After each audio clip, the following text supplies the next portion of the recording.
Hello friends, আমাদের রাজ্যের যে রাজকন্যা তার বড়ই খিদে। সে শিল্প খেলো, শিক্ষা খেলো, কর্ম খেলো, এমনকি কয়েক হাজার চাকরিও খেলো। তারপরেও যখন তার খিদে না মেটে, তার টাকার প্রয়োজন হয়, তখন সে নিনজা টেকনিক ব্যবহার করে। সেটা বুঝিয়ে দিই কী করে। চাকরির ভ্যাকান্সি বের করে, সেই ভ্যাকান্সি আমরা বেকার ছেলেরা পয়সা দিয়ে সেটা ফিল আপ করি এবং পরীক্ষা দেওয়ার পরে শুনি প্রশ্ন লিক, আবার কোনো চাকরির পরীক্ষা নেয়ও না।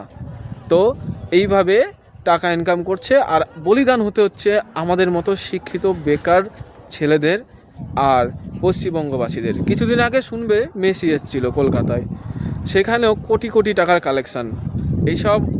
এইভাবে আমাদের ভবিষ্যৎ প্রজন্মকে পুরো ডোলে পিষে মেরে দিচ্ছে আমাদের এই রাজকন্যা। তো আশা করি কথাটা কাকে বোঝাচ্ছি আপনারা নিশ্চয়ই বুঝতে পারছেন। ভিডিওটা ভালো লাগলে লাইক, কমেন্ট, শেয়ার করবে, সবার কাছে পৌঁছে দেবে।